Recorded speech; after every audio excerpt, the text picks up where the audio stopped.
êtres qui n'ont pas de corps humain, mais les humains, ce sont des êtres qui ont des corps humains. Alors si nous devons savoir rapidement, Dieu ne nous regarde pas au même niveau. Ok. Alors quand on parle des esprits, je prends l'exemple du diable. Le diable, dans les cieux, il était un esprit. Alors Jésus dit que l'esprit est bien disposé, la chair est faible. Raison pour laquelle quand le diable a péché dans les cieux, il n'a pas reçu le pardon du péché.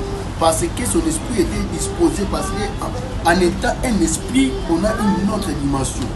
Maintenant, nous les humains, nous sommes pardonnés. Pourquoi? Parce que nous avons la chair. La Bible dit que la chair est faible, mais c'est l'esprit qui est bien disposé. Raison pour laquelle, à cause de la faiblesse de la chair, que Dieu nous pardonne. Raison pour laquelle, dans l'histoire de l'homme riche et Lazare, quand ils étaient allés dans les séjours de mort, et puis l'homme riche va dire au père Abraham que donne-moi encore une seconde chance afin que je rentre pour pécher. Or là-bas, il n'avait plus la chair qui est faible.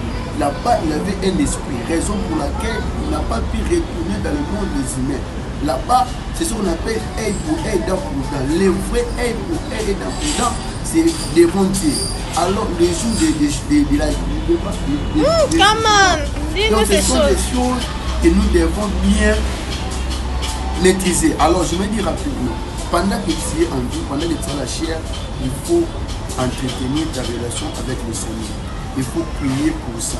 Il faut prier pour ta vie. Il faut continuer à demander pardon parce que le jour où tu vas mourir, tu n'auras plus l'opportunité de revenir. Parce qu'on se présente devant Dieu étant qu'un esprit.